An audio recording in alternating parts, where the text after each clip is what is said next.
Hello dear all, I am Santosh Wagh and welcome to channel Learning by Sandhya Wagh. आज आपण पाहणार आहोत class 10 mathematics part 1 मधील practice set 4.2 chapter आहे financial planning. आपण practice set 4.1 मध्ये GST ची बेसिक इन्फॉर्मेशन घेतलेली आहे, त्यानंतर टॅक्स इनवॉइस ची थोडी इन्फॉर्मेशन घेतलेली आहे. आता प्रॅक्टिस सेट 4.2 मध्ये आपल्याला पाहायचं की जीएसटी इन ट्रेडिंग चेन. आता ट्रेडिंग चेन काय आपण पुढे एक्सप्लेन करणार आहोत, परंतु ट्रेडिंग चेन मध्ये जीएसटी कसा कॅल्क्युलेट केला जातो त्याची इन्फॉर्मेशन आपण घेणार आहोत. त्यानंतर इनपुट टॅक्स क्रेडिट काय आहे ही टर्म फार महत्त्वाची आहे. जेव्हा डीलर किंवा सप्लायर जे असतात त्यांच्यासाठी आयटीसी म्हणजे इनपुट टॅक्स क्रेडिट ही टर्म फार महत्त्वाची असते. आणि टॅक्स इनवॉइस कशा पद्धतीने बनवायचं, शेवटचे दोन क्वेश्चन्स आहेत 4.2 मधील शेवटचे दोन क्वेश्चन, त्यामध्ये आपल्याला प्रॅक्टिकली इनवॉइस बनवायचे, टॅक्स इनवॉइस बनवायचे. बिझनेस टू बिझनेसचं आणि बिझनेस टू कस्टमरचं दोन टाईपचे टॅक्स इनवॉइस असतात, ते आपण या ठिकाणी बनवणार आहोत. तर ह्या प्रॅक्टिस सेटमध्ये अतिशय छान माहिती आपल्याला मिळणार आहे. तर सुरुवातीला आपण पाहूया की ट्रेडिंग चेन काय आहे. ह्या ट्रेडिंग चेन म्हणजे काय, कुठलीही वस्तू जी तयार होती, मॅन्युफॅक्चरर तयार करतो, आपण मॅन्युफॅक्चर सपोज आपण त्याला एम ने डिनोट करूया, हा मॅन्युफॅक्चरर आहे. या ठिकाणी प्रोडक्शन झालं तर ती वस्तू त्यानंतर कुठे जाणार आहे, ती वस्तू जाणार आहे होलसेलर किंवा डिस्ट्रीब्युटरकडे. आता होलसेलरकडे आल्यानंतर ती वस्तू त्यानंतर जाणार आहे रिटेलकडे, त्यानंतर ती वस्तू जाणार आहे रिटेलरकडे, आणि रिटेलरकडे नंतर ती वस्तू जाणार आहे कंझ्युमरकडे. म्हणजे अशा पद्धतीने शेवटी कोण असणार आहे, कंझ्युमर आहे. अशा पद्धतीने कुठलाही प्रोडक्शन तयार मॅन्युफॅक्चरर इंडस्ट्री तयार करणारे, सपोज ही एक इंडस्ट्री आहे, ह्या इंडस्ट्रीमध्ये वस्तू तयार झाल्यानंतर ती येणारे होलसेलरकडे किंवा डिस्ट्रीब्युटरकडे, त्यानंतर रिटेलरकडे आणि त्यानंतर एंड युजर जो असतो कंझ्युमर त्याकडे. तर ही जी ट्रेडिंग चेन आहे, ह्या प्रत्येक ट्रेडिंगमध्ये जीएसटी कशा पद्धतीने कॅल्क्युलेट केला जातो ते आपल्याला ह्या प्रॅक्टिस सेट 4.2 मध्ये त्यावरची क्वेश्चन सॉल्व्ह करायचे. तर एक्झाम्पल जर आपण घेतलं, आता हे सगळे एक्झाम्पल आपण विदिन द स्टेट असं घेणार आहोत. आपल्याला बुकमध्ये अतिशय छान एक्झाम्पल दिलेलं आहे, तेच एक्झाम्पल आपण या ठिकाणी घेऊया. सपोज एक या ठिकाणी वॉच आहे, वॉच तयार केलेलं आहे, त्या वॉचची किंमत किती आहे, ₹200 आहे अशी समजू आपण. किती आहे, ₹200 आहे. आता हे वॉच मॅन्युफॅक्चररकडनं होलसेलरकडे जाणार, त्यानंतर होलसेलरकडनं रिटेलर, नंतर कंझ्युमर. तर प्रत्येक स्टेजमध्ये त्या वॉचची किंमत वाढत जाणार आहे. प्रत्येक जण आपापला प्रॉफिट बाजूला काढणार आहे. सपोज यांनी 200 घेतलेले, तर त्यानंतर त्यांनी रिटेलरला ₹300 सेल केली आणि कंझ्युमरला ती 400 मिळाली असं आपण समजूया. ठीक आहे. आता ह्या झाला वॉचच्या किंमत प्रत्येक स्टेजनुसार, परंतु प्रत्येक स्टेजनुसार जीएसटी आपल्याला कॅल्क्युलेट करावं लागणार आहे. आता जीएसटी जो कॅल्क्युलेट करायचा आहे, आता हा जो वॉच आहे ह्या आयटमवर सपोज जीएसटी 12% आहे, जीएसटी 12% आहे, तर टोटल जीएसटी कंझ्युमरला किती द्यावं लागणार आहे, ऑन 400, बरोबर एक नाही. तर 400 वर कंझ्युमरला जीएसटी किती द्यावं लागणार आहे, 48 होणार आहे. 400चा 12% म्हणजे 48 झाला. म्हणजे हा कंझ्युमर कोणाकडे जीएसटी देणार, तो रिटेलरकडे देणार. किती देणार, 12% तो देणार आहे ₹48 देणार आहे. म्हणजे हे 400 प्लस 48 कंझ्युमरला ते वॉच कितीला पडणार, 400 प्लस 48 हा जीएसटी म्हणजे 448 ला कंझ्युमरला पडणार आहे. तयार कितीला झालेलं आहे, ₹200 ला त्यांनी मॅन्युफॅक्चररनी सेल केलेलं आहे. परंतु हा 48 जो आहे, 48 टॅक्स, हा जो टॅक्स आहे हा टॅक्स रिटेलर आपल्याकडे ठेवू शकत नाही, त्याला तो गव्हर्नमेंटला द्यायचा असतो. आलं लक्षात. हा जो 48 टॅक्स आहे हा गव्हर्नमेंटला द्यायचा असतो, परंतु तो गव्हर्नमेंटला 48 देणार नाही. का, कारण की तो जेव्हा होलसेलरकडनं घेत असतो त्यावेळी देखील त्याला काही टॅक्स द्यावा लागतो. आता त्यांनी 300 घेतलेली आहे, तर 300 साठी त्याला टॅक्स किती द्यावा लागणार आहे, तो टॅक्स तो डिस्ट्रीब्युटरला देणार आहे, तो किती देणार आहे, ₹30 देणार आहे. आलं लक्षात.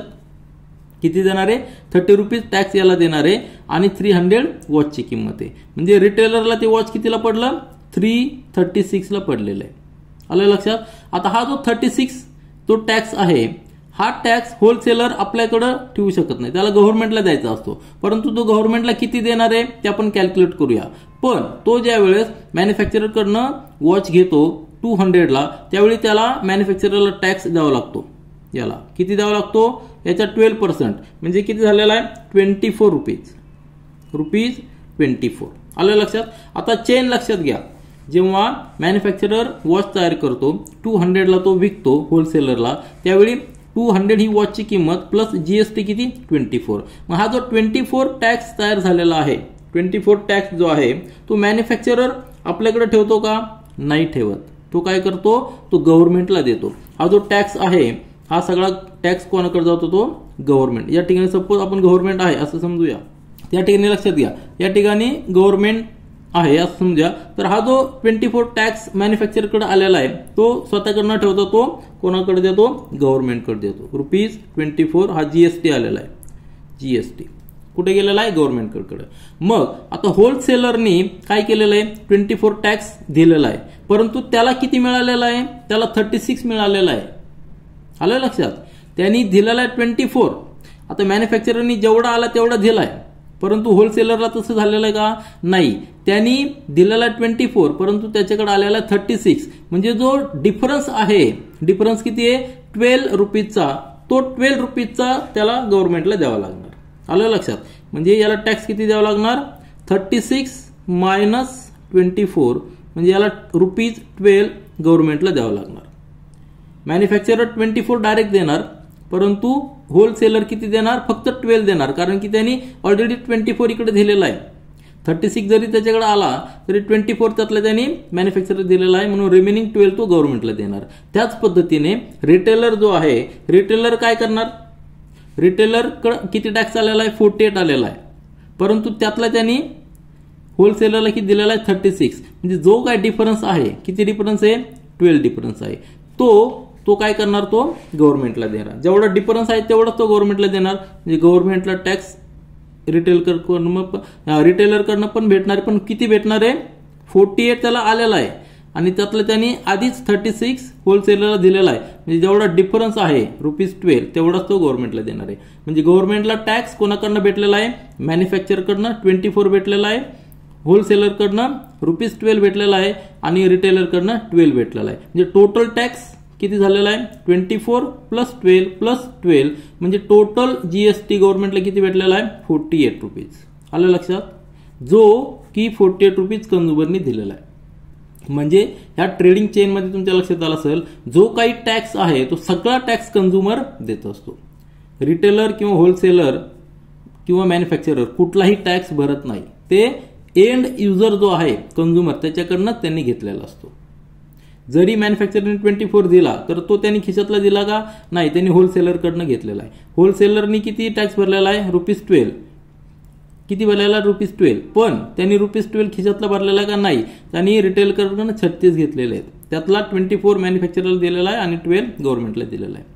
त्याच पद्धतीने रिटेलर सुद्धा 48 त्याच्याकडे टॅक्स आलेला आहे, त्यातला 36 होलसेलरकडे गेलेला आहे आधीच घेतलेला, कारण ₹300 जेव्हा तो खरेदी करतो वॉच त्यावेळेस त्याला 36 द्यावा लागतो. मग 36 दिलेला आहे म्हणून 48 मला 36 तो स्वतःकडे ठेवणार आणि रिमेनिंग जो आहे 12 तो गव्हर्नमेंटला देणार. म्हणजे गव्हर्नमेंटला जो टॅक्स मिळालेला 48 तो कंझ्युमरचा टॅक्स असतो. आलं लक्षात. ही झाली ट्रेडिंग चेन.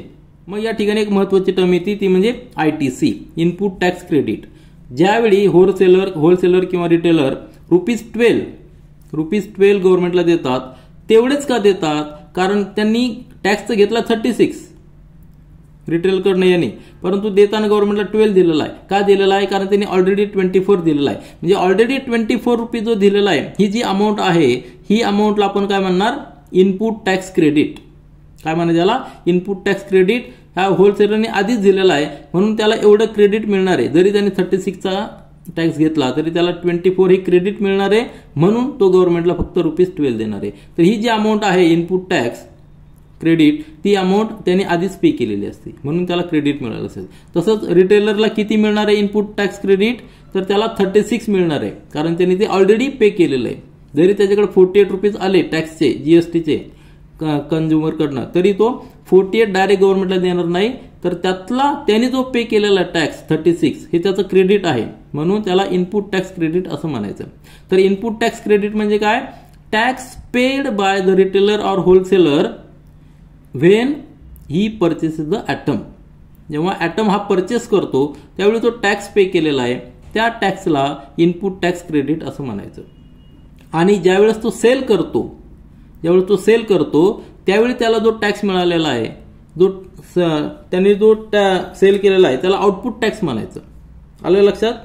मग या ठिकाणी गव्हर्नमेंटला तो किती जीएसटी पे करतो, तर जो आउटपुट टॅक्स आहे त्यातनं ITC मायनस करायचं. म्हणजे आपल्याला एक महत्वाचं इक्वेशन या ठिकाणी मिळणार आहे की ज्या इक्वेशनवर आपण सगळे इक्वेशन सॉल्व्ह करणार आहोत. तर GST payable for any firm किती असणार आहे, त्याचा जो आउटपुट टॅक्स आहे, आउटपुट टॅक्स त्यामधनं काय मायनस करायचं, त्याचं इनपुट टॅक्स क्रेडिट एवढं मायनस करायचं. आलं लक्षात? त्याला आपण काय म्हणणार, ITC म्हणणार. ITC म्हणजे हे जे इक्वेशन आहे हे इक्वेशन फार महत्वाचं आहे. ह्या इक्वेशनवर आपल्याला क्वेश्चन सॉल्व्ह करायचे. तर हे इक्वेशन पुन्हा एकदा समजून घ्या. जीएसटी पेएबल, या ठिकाणी जीएसटी पेएबल फॉर होलसेलर किती आहे, ₹12, फॉर रिटेलर किती आहे, ₹12. परंतु कसे कॅल्क्युलेट केलेत, तर आउटपुट टॅक्स म्हणजे त्याच्याकडे जो टॅक्स आलेला आहे, एक्झाम्पल रिटेलच घ्या, याच्याकडे टॅक्स किती आलेला आहे, 48 आलेला आहे. मग 48 टॅक्स त्याचा आउटपुट टॅक्स झालेला आहे. परंतु इनपुट टॅक्स त्याला किती आलेला आहे, जेव्हा त्यांनी वॉच खरेदी केलं त्यावेळेस इनपुट टॅक्स म्हणजे परचेसच्या वेळी त्यांनी 36 दिलेला आहे. मग हा जो 36 आहे त्याला आपण ITC म्हणणार. म्हणजे 48 - 36 म्हणजे किती आलेलं आहे, 12. तर 12 त्याला फक्त देणं आहे आणि त्याला आपण जीएसटी पेएबल म्हणणार. होलसेलरसाठी इनपुट टॅक्स किती असणार आहे, 24 आहे. आउटपुट टॅक्स 36 आहे. म्हणजे 36 - 24 किती येणार आहे, 12. तर 12 हे जीएसटी पेएबल आहे. तर ह्या इक्वेशनचा, या फॉर्म्युलाचा उपयोग करून आपण क्वेश्चन सॉल्व्ह करायचे. आणि शेवटच्या 2 क्वेश्चनमध्ये आपल्याला टॅक्स इनव्हॉइस बनवायचंय. अतिशय क्रिटिकल टॅक्स इनव्हॉइस जरी असलं तरी अतिशय महत्वाचं टॅक्स इनव्हॉइस आहे. त्यामध्ये प्रत्येक टर्म आपण समजून घेणार आहोत. प्रत्येक टर्मचं नॉमेनक्लेचर कसं केलेलं आहे, त्याचा अर्थ काय ते आपण 2 एक्झाम्पलमध्ये समजून घेणार आहोत. तर आपण प्रॅक्टिस सेट 4.2 मधला क्वेश्चन नंबर 1 सॉल्व्ह करूया. प्रॅक्टिस सेट 4.2 मधील क्वेश्चन नंबर 1 पहा. आपण सगळी बेसिक इन्फॉर्मेशन घेतलेली आहे. म्हणजे इनपुट टॅक्स काय, आउटपुट टॅक्स काय आणि ITC म्हणजे काय, जीएसटी पेएबल म्हणजे काय. तर ही सगळी माहिती घेतल्यानंतर आपल्याला क्वेश्चन सॉल्व्ह करणं अतिशय सोपं आहे. क्वेश्चन मी रीड करतो, इन्फॉर्मेशन या ठिकाणी मी सोल्युशन दिलेलं आहे. परंतु आधी क्वेश्चन समजून घ्या. Chetna store paid total GST of ₹1,05,000. म्हणजे जीएसटी त्यांनी पे केलेला आहे, बरोबर आहे की नाही, एवढा पे केलेला आहे. At the time of purchase करताना एवढा जीएसटी पे केलेला आहे. And collected GST ₹1,22,500 at the time of sale during 1 July 2017 to 31 July 2017. म्हणजे हा जो पिरियड आहे पूर्ण मंथचा पिरियड, 1 महिन्यामध्ये त्यांनी बऱ्याचशा वस्तू विकल्या असतील, बऱ्याचशा वस्तू विकत पण घेतल्या असतील, कारण की त्यांना परचेस पण करावं लागतं आणि सेल पण करावा लागतो. तर परचेस करताना त्यांना जीएसटी आधीच्या फॉर्मला द्यावा लागतो, ज्यांच्याकडनं ते घेणारे होलसेलरकडनं त्यांना जीएसटी द्यावा लागतो. आणि जेव्हा त्या वस्तू ते विकतात कस्टमरला त्यावेळेस कस्टमरकडनं त्यांना जीएसटी मिळतो. मग आता तर त्यांनी जो टोटल जीएसटी कलेक्ट केलेला आहे तो किती आहे, 1,22,500. आणि त्यांनी जीएसटी जो पे केलेला आहे म्हणजे वस्तू खरेदी करताना तो किती आहे, 1,05,000. दोन्हीमध्ये डिफरन्स आहे आपल्याला माहिती आहे. आपल्याला काय करायचं आहे, फाइंड द जीएसटी पेएबल. तर जीएसटी पेएबल कसं कॅल्क्युलेट करायचं ही टर्म व्यवस्थित समजून घ्या. Here GST payable by the Chetna store means GST to be paid to the government by Chetna store. आता जीएसटी जी चेतना स्टोर आहे 2 जणांना पे करणार आहे. एक म्हणजे आधीचा जो होलसेलर आहे त्याला जीएसटी पे करणार आहे आणि त्याचबरोबर गव्हर्नमेंटला देखील पे करावं लागणार आहे. का, कारण की त्यांनी जी वस्तू खरेदी केलेली आहे ती त्यांनी त्याच रेटला विकणार आहे का, नाही, तो काहीतरी प्रॉफिट मार्जिन काढूनच पुढे विकणार आहे. म्हणजे ते वस्तूची किंमत वाढणार आहे, त्या थिंगची किंमत वाढणार आहे, त्यामुळे त्याची जीएसटी देखील वाढणार आहे. मग जी जीएसटी वाढलेली तेवढी त्याला गव्हर्नमेंटला पे करावं लागणार आहे. आलं लक्षात. चेतना स्टोर 2 जणांना जीएसटी पे करणार. एक म्हणजे आधीच्या होलसेलरकडनं ज्याच्याकडनं त्यांनी ती थिंग्स खरेदी केलेल्या आहेत त्याला, आणि जो डिफरन्स असेल जीएसटीचा तो गव्हर्नमेंटला. तर तो कशा पद्धतीने कॅल्क्युलेट करायचा तो या ठिकाणी आपण पाहूया. Here now tax paid at the time of purchase करताना त्यांनी किती टॅक्स पे केलेला आहे, तर 1,05,000 एवढा टॅक्स पे केलेला आहे. आलं लक्षात. याला काय म्हणायचं, इनपुट टॅक्स म्हणायचं. आणि जो इनपुट टॅक्स असतो त्याला आपण ITC असं म्हणतो, input tax credit. ITC term लक्षात आली तुमच्या. ज्यांनी इनपुट करताना परचेस करताना जो काय टॅक्स पे केलेला आहे त्याला इनपुट टॅक्स म्हणायचं, त्याला ITC ही टर्म आहे. आणि नंतर टॅक्स जो त्यांनी कलेक्ट केलाय, tax collected at the time of sale is output tax, आणि तो आउटपुट टॅक्स या ठिकाणी दिलेला आहे 1,22,500. मग आपण जे इक्वेशन जो फॉर्म्युला पाहिलेला आहे बेसिक इन्फॉर्मेशन घेताना, तो काय फॉर्म्युला आहे, GST payable is equal to output tax minus input tax credit. Output tax 1,22,500 आणि आयटीसी म्हणजे इनपुट टॅक्स क्रेडिट किती आहे 1,05,000. यातला डिफरन्स जो येणार आहे तो काय आहे, GST payable for Chetna store is 22,000. आपला आन्सर या ठिकाणी लिहिलेला आहे. म्हणजे कळायला तुम्हाला लक्षात आलं, जीएसटी जो टोटल पे झालेला आहे कंझ्युमरकडनं तो 1,22,500 गव्हर्नमेंटला मिळालेला आहे. गव्हर्नमेंटला तो मिळालेला आहे, परंतु गव्हर्नमेंटला जो मिळालेला आहे त्यातला 1,05,000 हा चेतना स्टोअरकडनं नाही भेटलेला आहे. तो त्यांनी ज्यांच्याकडनं वस्तू खरेदी केलेल्या आहेत होलसेलरकडनं, त्यांच्याकडनं तो भेटलेला आहे. आता ही जर ट्रेडिंग चेन पाहिली तर तुमच्या लक्षात येईल, या ठिकाणी होलसेलर आहे, हा जो होलसेलर आहे या होलसेलरकडनं चेतना जे स्टोर आहे, चेतना स्टोर या ठिकाणी आपण लिहूया चेतना स्टोर. तर चेतना स्टोरने काय केलेलं आहे, वस्तू खरेदी केलेल्या आहेत होलसेलरकडनं.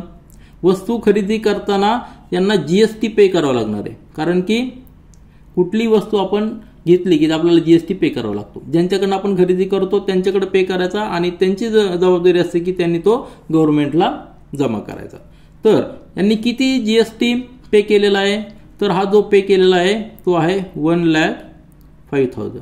बरोबर आहे. कोणी चेतना स्टोअरनी होलसेलरला एवढा पे केलेला आहे, परंतु त्यांनी त्या वस्तू आपल्याकडे ठेवल्यात का, नाही. त्यांनी त्या कोणाला दिलेल्या आहेत, कंझ्युमरला दिलेल्या आहेत. आलं लक्षात. तर कंझ्युमरला दिल्यानंतर कंझ्युमरकडनं म्हणजे टोटल मंथचं ट्रान्झॅक्शन आहे, एका वेळचं नाही, टोटल मंथचं ट्रान्झॅक्शन आहे. कंझ्युमरकडनं त्यांनी किती टॅक्स कलेक्ट केलेला आहे, तर तो टॅक्स कलेक्ट केलेला आहे 1,22,500. मग हा एवढा जीएसटी त्यांनी कलेक्ट केलेला आहे, परंतु हा सगळ्याचा सगळा जीएसटी ते गव्हर्नमेंटला देणार का, नाही. कारण की त्यांनी त्यातला 1,05,000 हा ऑलरेडी पे केलेला आहे. यातला जो डिफरन्स असेल तेवढाच डिफरन्स तो गव्हर्नमेंटला देणार आहे. तो जो डिफरन्स आहे 22,000चा हा गव्हर्नमेंटला ते पे करणार आहे. आलं लक्षात. ही झाली ट्रेडिंग चेन. ह्या ट्रेडिंग चेनवरनं आपण जीएसटी कोणाला पे करतो, तर कंझ्युमर पे करतो तो त्या स्टोअरवाल्याला, स्टोअरवाला कोणाला पे करतो, आधीच्या होलसेलरला, आणि जो डिफरन्स असेल तो गव्हर्नमेंटला. जो डिफरन्स जो आहे त्याला आपण काय म्हणणार, GST payable to the government. म्हणजे या ठिकाणी तुमच्या लक्षात टर्म्स व्यवस्थित क्लिअर झाले असेल. सिंपल एक्झाम्पल आहे, परंतु आपल्या कन्सेप्ट क्लिअर करण्यासाठी एक्झाम्पल फार महत्वाचं आहे. आता यानंतर क्वेश्चन नंबर 2 पहा, जो सेम आहे क्वेश्चन नंबर 1 सारखा. Najma is a proprietor of a firm registered under GST. She has paid GST of rupees 12,500 on a purchase and collected rupees 14,750 on sale. What is the amount of ITC to be claimed? What is the amount of GST payable? आता हे example समजून घ्या. आता या ठिकाणी पहा, GST payable by the Najma proprietor आपल्याला काढायचं आहे. तर सिच्युएशन कशी आहे, नजमा ही एक प्रोप्रायटर आहे, आपण या ठिकाणी लिहूया नजमा प्रोप्रायटर, आणि या ठिकाणी कंझ्युमर आहेत. आलं लक्षात. कंझ्युमरला गुड्स ज्या असतील थिंग्स वगैरे ते विकणार, आणि नजमा कोणाकडनं घेणार, ज्या वस्तू घ्यायच्यात तर ज्या होलसेलर किंवा डीलरकडनं घेणार आहे. बरोबर आहे की नाही. त्या ठिकाणी आपण डिस्ट्रीब्युटर म्हणूया. आलं.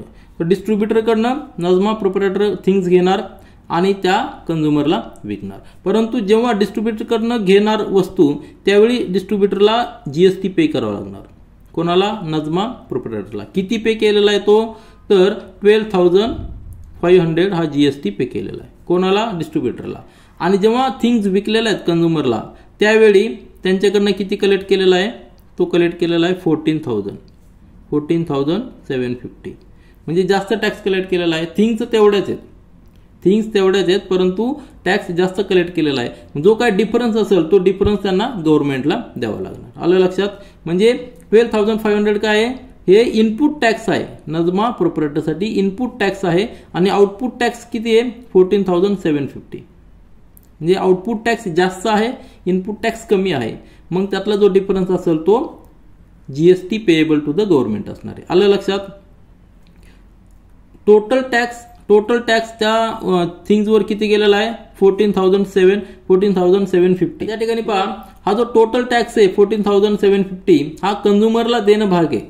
मग कंझ्युमरकडनं तो गव्हर्नमेंटला कशा पद्धतीने पोहोचलेला आहे तर सुरुवातीला हा टॅक्स नजमा प्रोप्रायटरकडे गेलेला आहे. नजमा प्रोप्रायटरने त्यातला 14,750 मधला आधीच काही पार्ट 12,500 हा डिस्ट्रीब्युटरकडे दिलेला आहे आणि जो एक्स्ट्रा पार्ट आहे एक्स्ट्रा जीएसटी पार्ट आहे तो मग गव्हर्नमेंटला दिलेला. जो एक्स्ट्रा पार्ट आहे त्याला काय म्हणायचं जीएसटी पेएबल. आणि ही जी अमाऊंट आहे 12,500 जिने आधीच पे केलेली त्याला म्हणायचं क्रेडिट, इनपुट टॅक्स क्रेडिट म्हणायचं. हा जो आधीच दिलेला आहे आणि नंतरचा डिफरन्स तो गव्हर्नमेंटला दिलेला आहे. तर हे ट्रेडिंग तुमच्या लक्षात आलं असेल तर आपलं सोल्युशन पहा. सिंपल सोल्युशन आहे.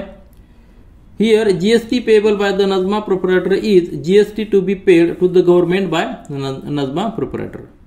आता गव्हर्नमेंटला किती द्यायचं आहे ते या ठिकाणी आपल्याला कॅल्क्युलेट करायचं आहे. Tax paid at the time of purchase आपल्याला दोन टॅक्स ट्रान्झॅक्शन आहेत परचेस आणि सेल. तर परचेस करताना किती टॅक्स पे केलेला आहे त्याला म्हणायचं इनपुट टॅक्स म्हणायचं 12,500 आणि तीच टर्म काय असते इनपुट टॅक्स क्रेडिट. कारण हा ऑलरेडी पे केलेला आहे गव्हर्नमेंटला. गव्हर्नमेंट आधीच्या रिटेलरला पे केलेला आहे बरोबर आहे. त्याला इनपुट टॅक्स क्रेडिट म्हणायचं. त्यानंतर इनपुट टॅक्स क्रेडिट जे आहे इनपुट टॅक्स क्रेडिट आपल्याला विचारलेलं आहे. Input tax credit for the Najma proprietor is ₹12,500 हे आपलं एक आन्सर आलेलं आहे. आता आपल्याला जीएसटी पेएबल कॅल्क्युलेट करायचं आहे. नाऊ त्याच्यानंतर पहा नंतर टर्म पहा tax collected at the time of sale is output tax and that is equal to 14,750 आपल्याला दिलेलं आहे. इनपुट टॅक्स माहित आपल्याला आउटपुट टॅक्स माहित आहे. दोघांमधला जो डिफरन्स आहे त्याला काय म्हणायचं GST payable. GST payable is equal to output tax minus input tax credit म्हणजेच इनपुट टॅक्स जो आहे तो दोन्हीतला डिफरन्स किती आलेला आहे 2250. हा झाला GST payable. GST payable for Najma proprietor to the government हे झालं आपलं आन्सर. देअरफॉर आन्सर काय आहेत आपले दोन आन्सर विचारले होते इनपुट टॅक्स क्रेडिट 12,500 आणि जीएसटी पेएबल 2250 हे झाले आपले आन्सर्स. यानंतर क्वेश्चन नंबर 3 पहा. Amit enterprises purchase chocolate sauce bottle and paid GST ₹3800. त्यानंतर he sold those bottle to Akbari Brothers and collected GST of ₹4100. Mayank Food Corner purchased those bottles from Akbari Bros and paid GST ₹4500. Find the amount of GST payable at every stage of trading and hence find the payable CGST and SGST. State government GST and central government GST आपल्याला find out करायचं आहे. तर ही जी trading आहे या ठिकाणी trading कसं झालेलं आहे अमित एंटरप्राइजेस आपण या ठिकाणी लिहूया जस्ट एक्झाम्पल म्हणून आपल्याला समजण्यासाठी. अमित एंटरप्राइजेस हे एक पहिलं फर्म आहे. त्यानंतर सेकंड ट्रेडिंग झालेले ते अकबरी ब्रोज बरोबर आहे की नाही अकबरी ब्रोजला. आणि त्यानंतर झालेलं आहे मयंक फूड कॉर्नर. 3 ठिकाणी ट्रेडिंग झालेलं आहे मयंक फूड कॉर्नर अशा पद्धतीने ट्रेडिंग झालेलं आहे. आता प्रत्येक ट्रेडिंग करताना टॅक्स पे केलेला आहे. सुरुवातीला अमित एंटरप्राइजेसनी परचेस केलेलं आहे बरोबर आहे की नाही. त्यांनी जो टॅक्स पे केलेला आहे तो 3800 टॅक्स पेड म्हणजे अमित एंटरप्राइजेसनी टॅक्स पे केलेला आहे तो इकडे टॅक्स पे केलेला आधीच्या होलसेलरला तो किती केलेला आहे 3800 ₹3800 हा झाला यांचा इनपुट टॅक्स. आणि त्यांनी जो कलेक्ट केलेला आहे त्याच वस्तू कलेक्ट कोणाकडनं केलेला आहे अकबरी ब्रोथकडनं. किती कलेक्ट केलेला आहे तर 4100 म्हणजे यांनी यांच्याकडनं किती कलेक्ट केलेला आहे तो ₹4100. आणि तीच ज्या थिंग्स आहेत त्या ज्या बॉटल आहेत त्या मयंक फूड कॉर्नरनी यांच्याकडनं घेतल्या आणि त्यावेळी टॅक्स किती पे केलेला आहे तो टॅक्स पे केलेला आहे तो 4500. ट्रान्झॅक्शन तुमच्या लक्षात आलं. सुरुवातीला यांनी टॅक्स पे केला 3800 त्याच थिंग्स अकबरी ब्रोजला दिलेला आहे पण देताना टॅक्स पे केलेला टॅक्स कलेक्ट केलेला आहे 4100 आणि अकबरी ब्रोजनी त्याच थिंग्स मयंक फूड कॉर्नर दिलेला आहे परंतु त्यावेळी टॅक्स कलेक्ट केलेला आहे 4500. आता टॅक्स का वाढत गेलेला आहे तर प्रत्येक स्टेजमध्ये प्रत्येक जण आपापला प्रॉफिट ऍड करत जातो आणि त्यामुळे त्या थिंगची प्राइस वाढत जाते.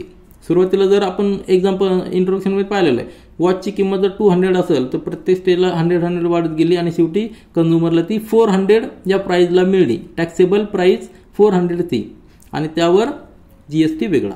तर अशा पद्धतीने प्रत्येक स्टेजला त्या थिंगची प्राइस वाढत जाते, त्यामुळे जीएसटी देखील वाढत जातो. जीएसटीचा रेट त्या थिंगसाठी सेम राहतो. सपोज 12% असेल तर प्रत्येक स्टेजला तो 12%च राहतो, परंतु प्राइस टॅक्सेबल प्राइस वाढल्यामुळे जीएसटी वाढलेला असतो. आता हे जे ट्रान्झॅक्शन आहे, हे ट्रान्झॅक्शनमध्ये गव्हर्नमेंटला टॅक्स किती मिळाला पाहिजे, तर मयंक फूड कॉर्नर आहे. आता यांनी जर स्वतःसाठी जर ठेवलं, स्वतःच त्या ठेवल्या तर 4500 हा टॅक्स होणार आहे. परंतु यांनी जर पुन्हा काही कस्टमरला विकल्या तर त्यावेळी ते काय करणार, अजून त्याची किंमत वाढणार आहे आणि जो टॅक्स असणार आहे तो याच्यापेक्षा जास्त टॅक्स असणार आहे. परंतु हा जर एंड युजर असेल, मयंक फूड कॉर्नर हे जर एंड युजर असतील तर जो टॅक्स असणार आहे तो फायनल टॅक्स एवढा असणार आहे 4500. हा एवढा टॅक्स गव्हर्नमेंट पर्यंत गेला पाहिजे. आलं लक्षात. तर तो गव्हर्नमेंट पर्यंत गेलाय का, तर तो अकबारी ब्रोज पर्यंत गेलेला आहे, कारण यांनी याला दिलेला आहे. मग अकबारी ब्रोजनी गव्हर्नमेंटला देणं पाहिजे, परंतु त्यांनी आधीच 4100 दिलेला आहे. आलं लक्षात. आधीच किती दिलेला आहे, 4100 दिलेला आहे. जो रिमेनिंग आहे 400 तो ते गव्हर्नमेंटला देणार.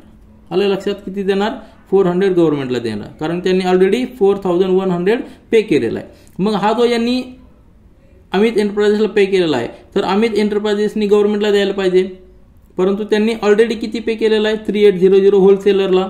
म्हणजे जो डिफरन्स आहे तो डिफरन्स ते गव्हर्नमेंटला देणार, 300चा डिफरन्स. आलं लक्षात. तर अशा पद्धतीने ट्रान्झॅक्शन आहे. ट्रान्झॅक्शन तुमच्या लक्षात आलं असेल तर हे फक्त आपल्याला व्यवस्थित लिहायचं आहे. म्हणजे तुमच्या लक्षात आलं असेल ही जी 400 अमाऊंट आहे किंवा 300 अमाऊंट आहे, ही ह्या अकबारी ब्रोजला किंवा अमित एंटरप्राइजेस यांना गव्हर्नमेंटला द्यायची. त्याला काय म्हणायचं, पेएबल जीएसटी. ही जी अमाऊंट आहे त्याला काय म्हणायचं, payable GST to the government. आता ते आपण व्यवस्थित लिहूया. तर सुरुवातीला आपण अमित एंटरप्राइजेसचा विचार करूया. GST payable means GST to be paid to the government. आता इनपुट टॅक्स फॉर अमित एंटरप्राइजेससाठी इनपुट टॅक्स किती आहे, ₹3800. आपण या ठिकाणी लिहिलं म्हणजे tax paid at the time of purchase, त्याला इनपुट टॅक्स म्हणायचा, तो 3800 आहे. त्याला आपण काय म्हणायचं, आयटीसी, इनपुट टॅक्स क्रेडिट. जो आपण इनपुट परचेस करताना जो टॅक्स पे केलेला आहे ते आपलं क्रेडिट असतं, इनपुट टॅक्स क्रेडिट. हे आलंय कोणासाठी, अमित एंटरप्राइजेससाठी. मग आउटपुट टॅक्स त्यांनी जेव्हा ते सेल केला त्यावेळेस त्यांनी आउटपुट टॅक्स किती कलेक्ट केलेला आहे, ₹4100. तो आपण या ठिकाणी लिहिलेला आहे. आउटपुट टॅक्स 4100 आहे. मग जीएसटी पेएबल कसं फॉर्म्युला आहे आपल्याकडे, आपण पाहिलेला आहे. GST payable for Amit enterprises कसा फॉर्म्युला आहे तो, output tax minus input tax credit. Input tax credit किती होतं, 3800. Output tax 4100. दोन्ही मधला डिफरन्स किती झालेला, 300. म्हणजे GST payable for Amit enterprises is ₹300. आणि आपल्याला माहिती आहे की सीजीएसटी म्हणजे जीएसटीचे 2 पार्ट्स आहेत, सेंट्रल गव्हर्नमेंटसाठी अर्धा पार्ट आणि स्टेट गव्हर्नमेंटसाठी अर्धा part.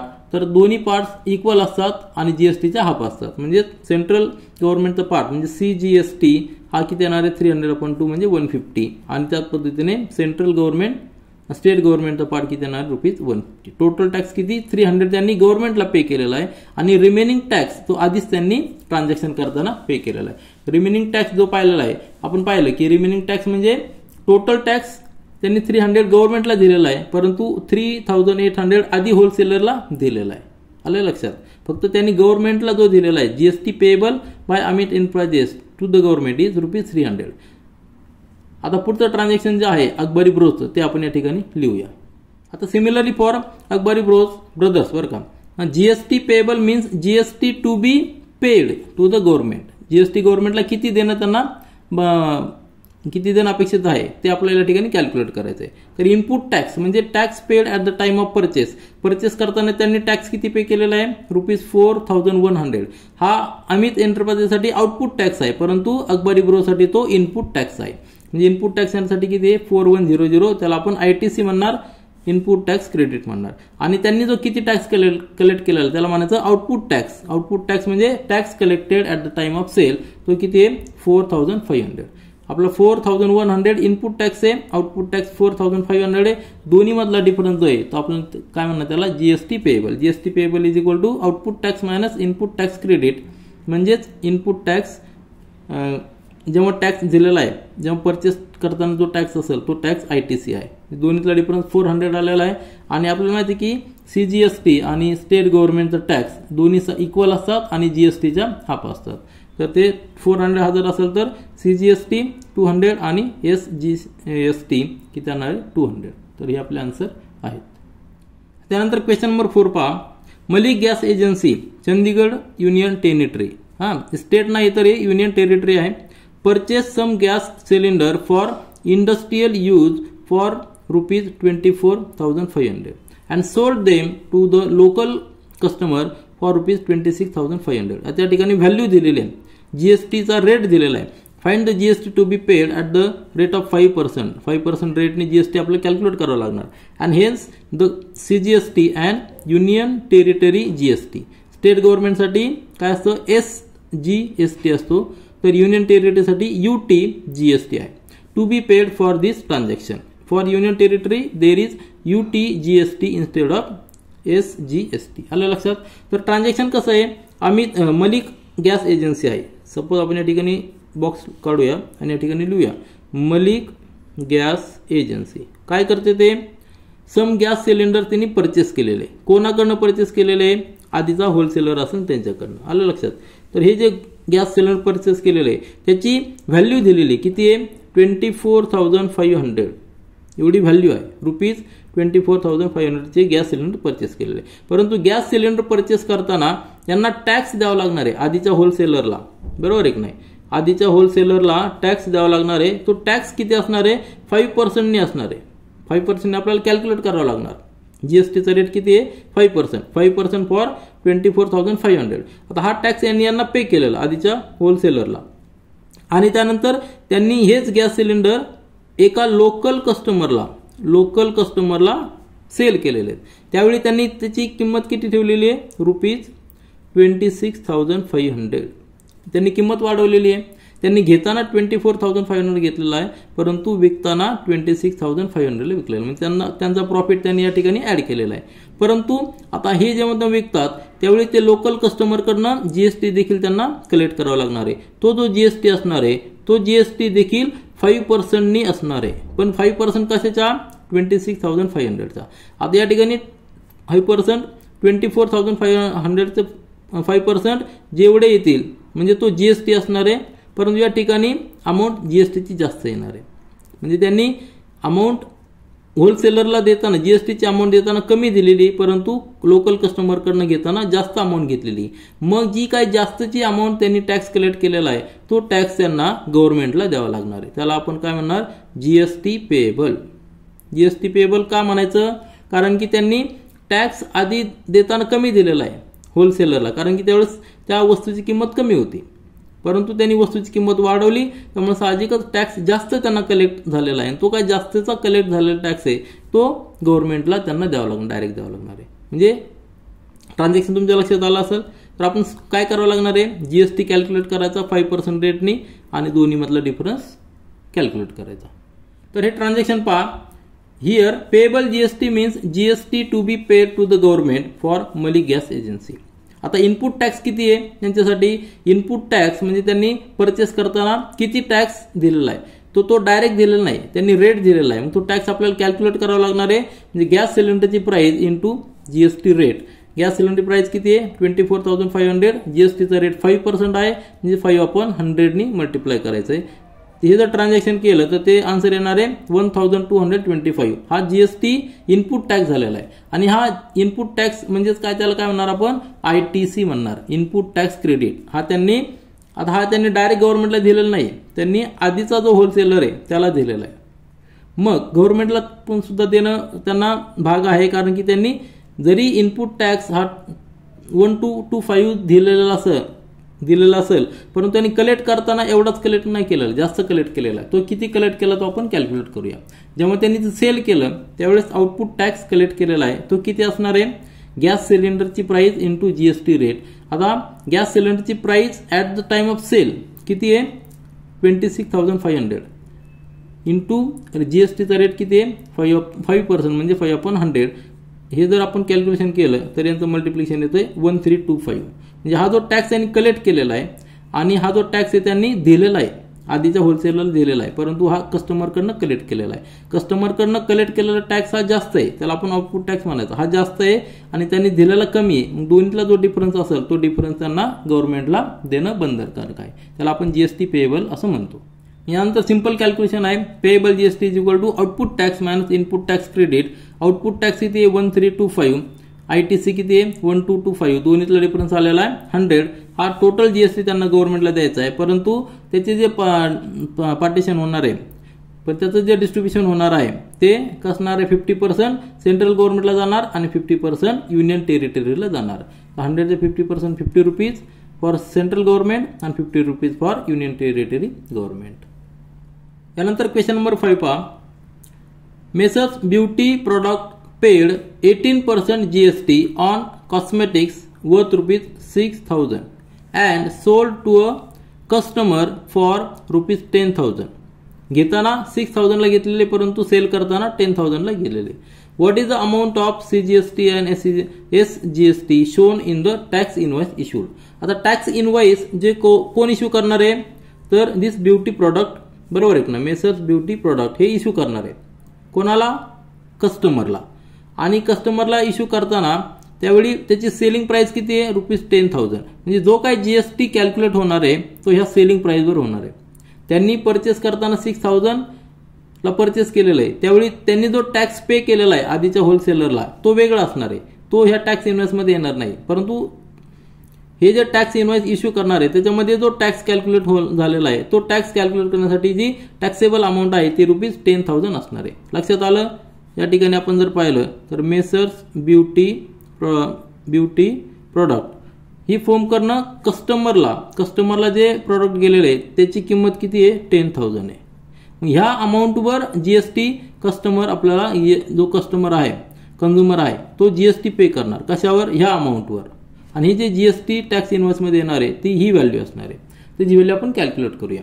Here input tax for this product किती असणार आहे, tax paid at the time of purchase. तो टॅक्स कॅल्क्युलेट नाही केला तरी चालेल, फक्त एक इन्फॉर्मेशन म्हणून मी कॅल्क्युलेट केलेला आहे. 18% जीएसटी आहे, टॅक्सेबल अमाऊंट 6,000 आहे परचेसची, म्हणून जो टॅक्स आलेला आहे तो टॅक्स या ठिकाणी किती आलेला आहे 1080, बरोबर आहे की नाही. तो हा टॅक्स इनपुट टॅक्स आहे, परंतु हा इनपुट टॅक्स त्याचा आपल्याला याचा आता या ठिकाणी उपयोग होणार नाही, फक्त एक जस्ट इन्फॉर्मेशन आपण कॅल्क्युलेट केला आहे. मग आपल्याला कशाचा उपयोग होणार आहे, तर आपल्याला आउटपुट टॅक्सचा या ठिकाणी उपयोग होणार आहे. Output tax that is the tax collected at the time of sale. तो किती आहे, value of product at the selling time किती होती, परचेस करताना 6,000 होती, परंतु सेलिंग करताना 10,000 होती. आणि जीएसटीचा रेट तोच असतो 18% आहे, म्हणजे 18/100. हा जो टॅक्स आहे आउटपुट टॅक्स तो किती आलेला आहे 1800. हा जीएसटी, आता जीएसटी फॉर कंझ्युमर किती आलेला आहे ₹1800. आलं लक्षात. आता हा जो आउटपुट टॅक्स आहे हा कंझ्युमर कडनं घेतलेला आहे, तेवढा 1800 टॅक्स आलेला आहे. टोटल प्राइस किती होती 10,000 आणि प्लस जीएसटी 1800. ही जी अमाऊंट आहे प्रोडक्टची ही एवढी अमाऊंट आहे, ही ओरिजिनल प्राइस आहे, टॅक्सेबल प्राइस आहे, आणि हा जीएसटी आहे. हे दोन्ही कस्टमरला द्यावं लागणार आहे. मग इनवॉइसवर ही टॅक्सेबल प्राइस येणार आहे आणि ही अमाऊंट जीएसटी येणार आहे. मग जीएसटीचे देखील 2 कंपार्टमेंट असतात, एक सेंट्रल गव्हर्नमेंटला जातो आणि दुसरा स्टेट गव्हर्नमेंटला. तर त्याचं जे डिस्ट्रीब्युशन आहे ते इक्वल डिस्ट्रीब्युशन असतं स्टेट गव्हर्नमेंट आणि सेंट्रल गव्हर्नमेंटमध्ये. तर इनवॉइसवर कसं लिहिणार आपण, this tax is shown in the tax invoice. कुठला टॅक्स, हा जीएसटी जो कॅल्क्युलेट केलेला आहे. तर त्यातला सेंट्रल गव्हर्नमेंट जीएसटी तो 50% याचा म्हणजे ₹900 आणि एसजीएसटी म्हणजे स्टेट गव्हर्नमेंटचा जीएसटी तो ₹900. टोटल जीएसटी किती 1800. हा आपल्या टॅक्स इनवॉइसवर दाखवावा लागणार आहे. त्यानंतर आपण क्वेश्चन नंबर 6 आणि क्वेश्चन नंबर 7 पाहणार आहोत की ज्याच्यामध्ये आपल्याला टॅक्स इनवॉइस कशा पद्धतीने बनवायचंय हे आपल्याला पाहायचंय. तर क्वेश्चन नंबर 6 काय दिलेला आहे, prepare a business to customer tax invoice. आता टॅक्स इनवॉइसचे 2 टाइप्स असतात, एक बिझनेस टू बिझनेस किंवा बिझनेस टू कस्टमर. तर यामध्ये आपण business to customer tax invoice बनवणार आहोत. Using the given information write the name of supplier, address, state, date, invoice number, GSTIN number as per your choice. आणि particulars जे आहेत गुड्सचे पर्टिक्युलर आहेत ते काय, rate of the mobile battery घेतलेली आहे आणि हेडफोन घेतलेले, ह्या 2 थिंग्स घेतलेल्या आहेत. त्या 2 थिंग्स आपल्याला टॅक्स इनवॉइस बनवायचे, त्याची इन्फॉर्मेशन या ठिकाणी दिलेली. तर आपल्याला जी इन्फॉर्मेशन लागते ती म्हणजे त्या आयटमचा रेट पाहिजे माहित पाहिजे, त्याचबरोबर जीएसटीचा रेट माहित पाहिजे आणि HSN नंबर. या ठिकाणी HSN म्हणजे हार्मोनाइज्ड सिस्टीम ऑफ नॉमेनक्लेचर, याचा लॉंग फॉर्म आहे. आणि हे आपल्याला गुड्स जेव्हा परचेस करतो त्यावेळी हा नंबर आपल्याला लिहावा लागतो. आणि जर आपण सर्व्हिस घेतली तर त्या इनव्हॉइसमध्ये SAC हा नंबर येतो. तर SAC चा नंबर सर्व्हिस अकाउंटिंग कोड असा असतो. तर ती देखील आपण पाहूया. पण ह्या इनव्हॉइसमध्ये ह्या सगळ्या गोष्टी आपल्याला माहित पाहिजे. तर सगळ्यात महत्त्वाचे म्हणजे काय, GSTIN नंबर आपल्याला व्यवस्थित समजून घ्यायचा आहे. तर हा 15 डिजिट्स असतो. 15 त्यामध्ये नंबर्स आणि अल्फाबेट्स असे कॉम्बिनेशन असतात. त्याचा प्रत्येक याचा आपण अर्थ समजून घेऊया. तर टॅक्स इनव्हॉइसमध्ये काय काय लिहायचं आपल्याला, टॅक्स इनव्हॉइस आहे. आता हे टॅक्स इनव्हॉइस कोणी बनवू शकत नाही. जो ज्याच्याकडं GST रजिस्ट्रेशन केलं ज्यांनी केलेलं आहे तोच टॅक्स इनव्हॉइस बनवू शकतो. कारण की टॅक्स इनव्हॉइसमध्ये GSTIN हा नंबर कंपल्सरी असतो. विदाउट दिस नंबर टॅक्स इनव्हॉइस हे अपूर्ण आहे. तर सुरुवातीला आपण सप्लायर लिहायचा आहे. सप्लायर आपल्या मनाने कोणी लिहूया. आता हे ॲटम जे आहेत इलेक्ट्रॉनिक्स ॲटम्स आहेत म्हणून आपण इलेक्ट्रॉनिक्स फर्मचं नाव देऊया. राहुल इलेक्ट्रॉनिक्स असं नाव देऊ आपण. या ठिकाणी लिहूया राहुल इलेक्ट्रॉनिक्स. ठीक आहे, राहुल इलेक्ट्रॉनिक्स नाव देऊया आपण. आता याचा ॲड्रेस आपल्याला लावावा लागणार आहे. ॲड्रेस आपण मुंबईचा किंवा पुण्याचा कुठल्या तुमच्या सिटीमधला लिहिला तरी चालेल. तर आपण या ठिकाणी देऊया 48 भक्तिनगर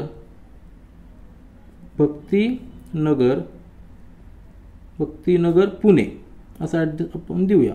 आणि त्याच्यानंतर त्याचा पिनकोड आपल्याला लिहावा लागणार आहे. पुणे आहे त्या ठिकाणी महाराष्ट्रामध्ये आहे असं पिनकोड देऊया आपण 411033 हा पिनकोड देऊया. आणि स्टेट कुठलं आहे तर महाराष्ट्र आहे. स्टेट महाराष्ट्र आहे, हे स्टेट देऊया आपण. ठीक आहे, महाराष्ट्र स्टेट दिलेलं आहे. म्हणजे प्रत्येक स्टेटला GSTIN साठी एक वेगळा नंबर असतो, हे लक्षात ठेवूया. आता त्याच्यानंतर मोबाईल नंबर देखील आपण देऊ शकतो. मोबाईल नंबर या ठिकाणी देऊ शकतो आणि ईमेल देखील देऊ शकतो. ईमेल सपोज आता मोबाईल नंबर तुम्ही कुठलाही देऊ शकतो 988167. त्यानंतर पूर्ण नंबर मी देत नाही. ठीक आहे, पण परंतु 10 डिजिट नंबर द्यावा लागतो. ईमेल सपोज आपण रँडम देऊया rahul@gmail.com. ठीक आहे, तर हा झाला ईमेल. आता हा झाला पूर्ण ॲड्रेस त्या फर्मचा सप्लायरचा. त्याच्यामध्ये त्याचा मोबाईल नंबर आलेला आहे, ईमेल आलेला आहे, नंतर पूर्ण स्टेट कुठल्या स्टेटमधला आहे, नंतर पिनकोड फार महत्त्वाचा आहे तो आलेला आहे. आता इनव्हॉइस नंबर तुम्ही देऊ शकता. इनव्हॉइस नंबर देताना आपण हा GST देऊ आपण GST 112. ठीक आहे, असा नंबर दिलेला आहे. आता त्यानंतर आपल्याला हा नंबर बघायचा GSTIN नंबर. तर GSTIN मध्ये नंबर देखील असतात आणि अल्फाबेट देखील असतात. 15 टोटल असतात. त्यातले 15 मधला पहिले जे 2 नंबर असतात ते स्टेट आपल्याला इंडिकेट करतात. आता महाराष्ट्र स्टेटसाठी जो नंबर आहे तो 27 आहे. काय 27, हे पहिले 2 डिजिट्स असतात ते स्टेटचा इंडिकेशन करतात. जर आपण दुसरे स्टेट पाहिले तर दुसऱ्या स्टेटला वेगळा असतो. काहीला 20 आहे, काहीला 22 आहे, त्या पद्धतीने आहेत. आता हा 27 झाला महाराष्ट्रासाठी. त्याच्यानंतर जे 10 नंबर्स आहेत ते आपले पॅन कार्ड जो नंबर असतो, पॅन नंबर कोणाचा, राहुल एंटरप्राइजेस यांनी ज्या पॅन कार्डवरनं GST नंबर घेतलेला आहे त्या पॅन कार्डचा नंबर लिहायचा. तो 15 डिजिट्स असतो. त्यामध्ये 10 डिजिट्स असतो. त्यामध्ये पहिले 5 डिजिट्स असतात ते अल्फाबेट्स असतात. पहिले जे असतात ना ते अल्फाबेट्स असतात. सपोज आपण रँडमली घेऊया ABCDE. ठीक आहे, ABCD हे 5 अल्फाबेट्स झालेले. त्यानंतर 4 नंबर्स असतात, डिजिट्स असतात. आता सपोज 6512 हा नंबर घेऊ. रँडमली घेतलेला नंबर कुठे हा कोइन्सिडन्स जर मॅच झाला तर कोइन्सिडन्स असं समजायचा. रँडमली त्याच्यानंतर एक अल्फाबेट असतो. सपोज आपण M घेऊया. आणि त्यानंतर हे झाले. आता हा पॅन नंबर झाला. एवढा जो आहे ना हा पॅन नंबर झालेला आहे. आता हा पॅन नंबर पॅन नंबर जो आहे तो पॅन नंबर राहुल एंटरप्राइजेसने किती वेळा वापरलेला, किती फर्मसाठी वापरलेला आहे, ह्या स्टेटसाठी GSTIN नंबर घेण्यासाठी किती वेळा वापरलेला आहे तो आपल्याला या ठिकाणी लिहायचा आहे. आलं लक्षात. तर सपोज त्याने 3 वेळा वापरला आहे. कुठला, हाच पॅन नंबर 3 टाइम्स वापरलेला आहे. एका स्टेटमध्ये GST आयन नंबर घेण्यासाठी रजिस्ट्रेशन करण्यासाठी हा पॅन नंबर 3 वेळा वापरलाय, म्हणजे 3 या ठिकाणी डिजिट्स आहे. आलं लक्षात. समजा एकदाच वापरला असेल तर 1 येणार आहे, दोनदा वापरलं तर 2 येणार आहे, तीनदा वापरलं 3, 4 वेळा 4. किती वेळा वापरू शकतो पण तेवढे डिजिट्स या ठिकाणी लिहायचे. आलं लक्षात. तर हा त्याचा नंबर झालेला आहे. त्याच्यानंतर जो लेटर आहे तो झेड आहे आणि हा कंपल्सरी झेड असतो. तो बाय डिफॉल्ट तो झेड त्या ठिकाणी येतो. याचा अजून जस्टिफिकेशन झालेलं नाही, परंतु झेड हा बाय डिफॉल्ट आहे. आणि त्याच्या नंतर जो नंबर आहे तो नंबर ह्या सगळ्याचं कॉम्बिनेशन करून एक नंबर येतो, तो देखील बाय डिफॉल्ट येतो. सपोज या ठिकाणी आपण 5 लिहूया. आलं लक्षात. हा ऑटोमॅटिक जनरेट झालेला असते दोन्ही नंबर्स. आलं लक्षात. तर हा झाला GST आयन नंबर. हे फार महत्त्वाचं आहे, तुमच्या लक्षात आलं असेल. पहिले 2 डिजिट स्टेट इंडिकेट करतात, नंतर ते 10 डिजिट्स पॅन कार्डचे नंबर असतात. आणि त्याच्यानंतरचा डिजिट जो आहे हा पॅन कार्ड नंबर किती वेळा वापरलेला आहे, किती फॉर्मचं रजिस्ट्रेशन करण्यासाठी वापरला आहे तो नंबर इंडिकेट करतो. नंतर ते बाय डिफॉल्ट आहे. आलं लक्षात. आता इथपर्यंत आलं लक्षात. Invoice date. आता मी हा इनवॉइस बनवतोय, हा क्वेश्चन सॉल्व्ह करतोय. ती डेट आहे 25/08/2024 या डेटला मी बनवतो. ही डेट आपण येणार आहे, म्हणजे इनवॉइसची डेट ती आलेली. आता मेन पार्ट कर हा पूर्ण पार्ट झालेला आहे. त्यानंतर त्या पार्टकडे आपण येऊया. तर पर्टिक्युलर्स आपल्याला या ठिकाणी लिहायचे. तर सिरियल नंबर आहे, त्याच्यानंतर HSN नंबरचा कोड जो त्याचा कॉलम आहे, नंतर नेम ऑफ द प्रॉडक्ट हा कॉलम आहे. रेट या ठिकाणी लिहायचं इन रुपीज, क्वांटिटी किती ती लिहायची, टॅक्सेबल अमाऊंट म्हणजे येणार आहे, कारण की रेट इंटू क्वांटिटी म्हणजे टॅक्सेबल अमाऊंट इन रुपीज. आता ही टॅक्सेबल अमाऊंटवर CGST आणि SGST कॅल्क्युलेट करायचा आहे. तर प्रत्येक ठिकाणी प्रत्येक HSN नंबरसाठी वेगळा रेट असतो. कशाचा? CGSTचा, SGSTचा. ठीक आहे. तर तो रेट या ठिकाणी आपल्याला लिहायचा. मग त्या रेटनुसार किती टॅक्स कॅल्क्युलेट होणार ते लिहायचे आणि टोटल टॅक्स अमाऊंट या ठिकाणी लिहायचे. तर आपण सुरुवात करूया. पहिला जो कोड आहे आपला कुठला? मोबाईल बॅटरीचा. तो कोड किती आहे? 8502 8507. आणि ह्या कोडसाठी रेट किती दिला त्यांनी? 12% रेट दिलेला आहे मोबाईल बॅटरीसाठी. Product name of the product काय आहे? Mobile battery. व्यवस्थित पहा, एक एक कॉलम आपण व्यवस्थित भरूया. रेट किती दिलेला आहे मोबाईल बॅटरीचा? रुपीज या ठिकाणी आहे ₹200. बरोबर आहे की नाही? 200 रुपीज आहे. त्यानंतर क्वांटिटी किती आहे? 1 पीस आहे, 01. म्हणजे टॅक्सेबल अमाऊंट किती येणार? क्वांटिटी इंटू रेट म्हणजे 200 येणार. आता त्यानंतर हे कॅल्क्युलेट करूया. पण सुरुवातीला आपण दुसरं पण लिहून घेऊया, दोन्हीचे एकदम कॅल्क्युलेट करूया. तर 8507 हा याचा नंबर आहे. सेकंड नंबर आहे 8518 आणि दुसरा आयटम आहे हेडफोन. त्याचा रेट किती आहे? 750 आहे. क्वांटिटी आहे 1 आणि टॅक्सेबल अमाऊंट आहे 750. आता आपल्याला रेट CGSTचा रेट किती घ्यायचा? तर तो जो टोटल GST रेट किती? 12% आहे. म्हणजे त्याचा हाफ CGST आणि SGST म्हणजे या ठिकाणी 6% येणारे हा रेट आणि हा रेट देखील 6% येणार आहे. त्याच पद्धतीने हा 18% आहे हेडफोनसाठी, म्हणून त्यातला अर्धा या ठिकाणी येणार आणि 9% या ठिकाणी येणार. आलं लक्षात? म्हणजे 9% प्लस 9% म्हणजे 18% टोटल GST झाला. त्यातला अर्धा पार्ट सेंट्रल गव्हर्नमेंटला जाणार, अर्धा पार्ट स्टेट गव्हर्नमेंटला जाणार. आता आपण व्हॅल्यूज कॅल्क्युलेट करूया. टॅक्सचे व्हॅल्यू 6% कशाच्या? 200च्या. तर आपण सेपरेट कॅल्क्युलेट करूया. तर आपल्याला टॅक्स कॅल्क्युलेट करायचा आहे 200च्या 6%. 200चं 6% म्हणजे काय? 200 इंटू 6/100 किती येणार कॅल्क्युलेशन? हा 0 गेला, आलेला आहे ₹12. म्हणजे हा झालेला ₹12 आणि हा देखील ₹12. आता 750चा 9% म्हणजे 9/100. 1 0 गेला. दोघांचं मल्टिप्लिकेशन किती येणार आहे? 675. परंतु डिवायडेड बाय 10 आहे म्हणजे व्हॅल्यू किती आलेली? 67.5. ठीक आहे. म्हणजे हा किती आलेला आहे? 67.5 आणि हा देखील 67.5. म्हणजेच आता हे सगळं जर आपण ऍड केलं, कुठला अमाऊंट टॅक्सेबल अमाऊंट किती आहे? 200 आहे. आणि नंतर हा सेंट्रल गव्हर्नमेंटचा टॅक्स 12 आणि स्टेट गव्हर्नमेंटचा टॅक्स 12 सगळं जर आपण ऍड केलं तर किती यायला पाहिजे? 224.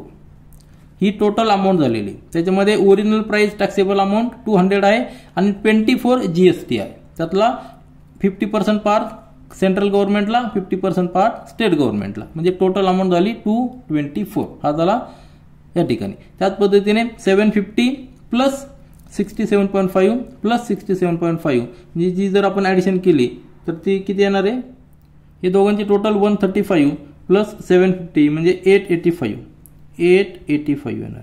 आणि ही जर टोटल केली आपण सगळ्या बिलची तर 224 प्लस 885 म्हणजे 1109. आणि टॅक्स देखील आपण इंडिव्हिज्युअल कॅल्क्युलेट करूया. 12 प्लस 67.5 म्हणजे झालेला आहे 79.5 आणि हा देखील 79.5.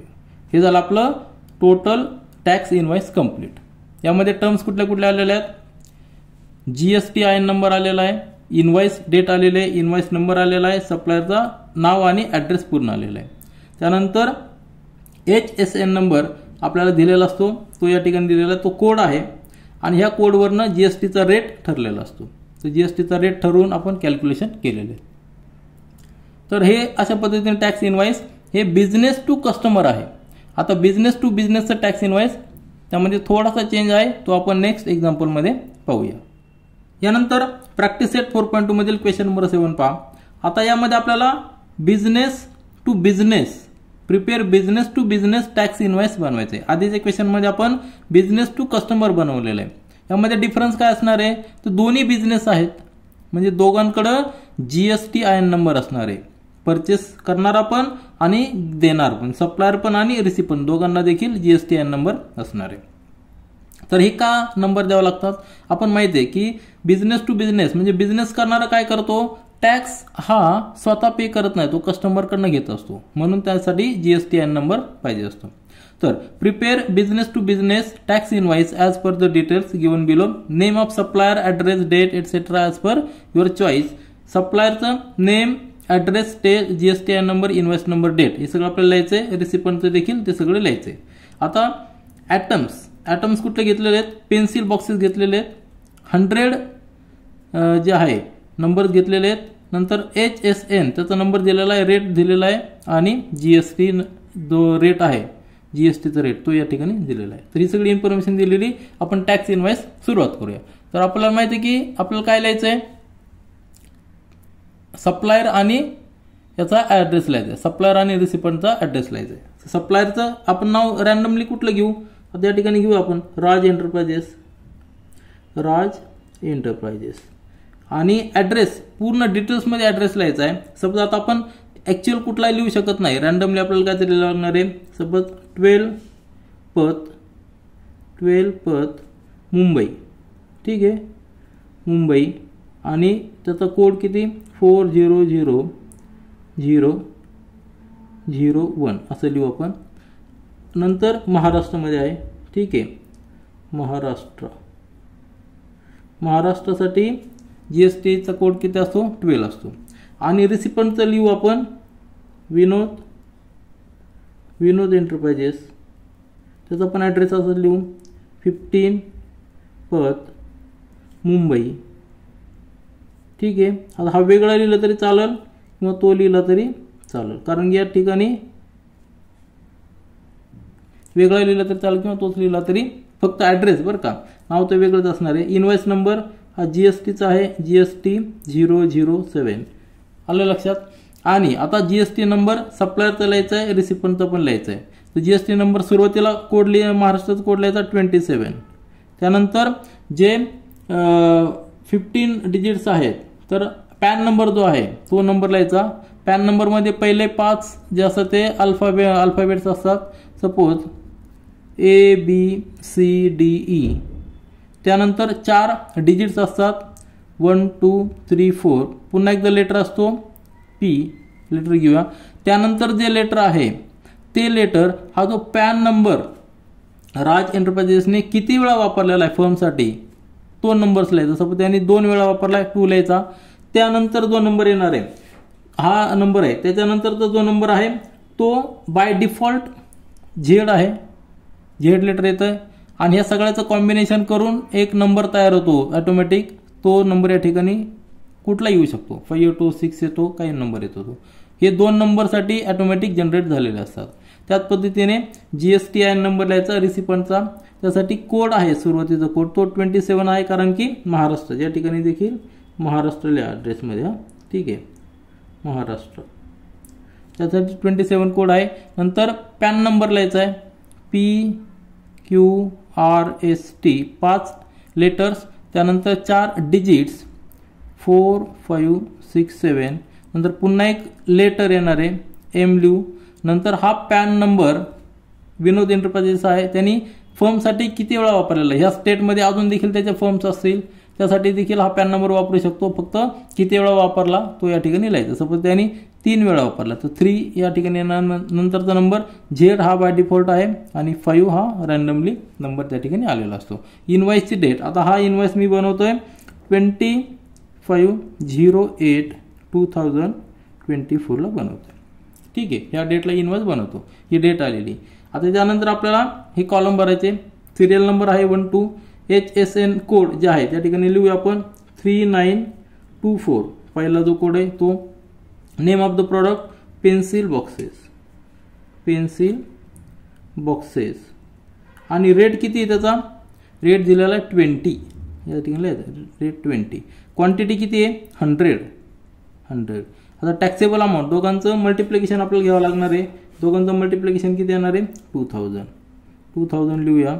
आता हा टॅक्सचा रेट CGST, GSTचा रेट 12 आहे, म्हणजे त्यातला 50% सेंट्रल गव्हर्नमेंटला 50% स्टेट गव्हर्नमेंटला, म्हणजे 6% या ठिकाणी असणार आहे आणि 6% या ठिकाणी असणार आहे. तर 2000 ते 6% म्हणजे किती झालेले 120. तुम्ही कॅल्क्युलेशन करू शकता सेपरेट. हा देखील 120, हा 20.